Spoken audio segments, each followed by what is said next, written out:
ভাবিরা আফারা যদি জামাই বলে কই গো একটা চা খাওয়াও না, তখন লে আমরা তোমাকে চা দেওয়ার মতো এত হাতে আমার এখন সময় নেই, আমার হাতে অনেক কাজ বাকি আছে।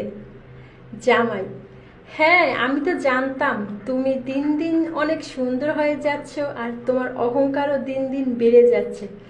সুন্দর হয়ে যাচ্ছ এই জন্য কিছু বলতে পারি না, তুমি তো দিন দিন অনেক সুন্দর হয়ে যাইতেছ, যার জন্য তোমার কাছে আমার দাম নেই আর তোমাকে কিছু বলার সাহসও পাই না।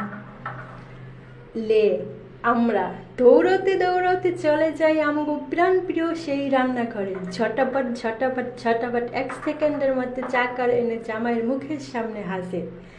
এই নাও তোমার চা। জামাই: চা আবার কখন আনলে?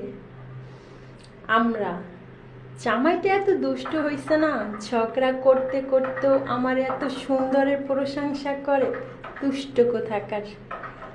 এমন জামাই তো সবে থাকা দরকার, যারা তার বউদেরকে এত প্রশংসা শোনায়।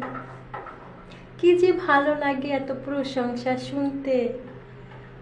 জামাই তখন মনে মনে বলে, কি সুন্দরের প্রশংসা করলাম আর বউ আমার নাচতে নাচতে যে রান্নাঘরে 1 সেকেন্ডের মধ্যে চা বানিয়ে মুখের সামনে হাজির। তাহলে তো প্রতিটা জামাইরই বউর প্রশংসা করা উচিত। তা তো অন্তত বলামার তো চাটা তো মুখের সামনে পাবো। ভাবিরা আফারা এখন কার কার সাথে এরকমের হয় কমেন্টে জানান।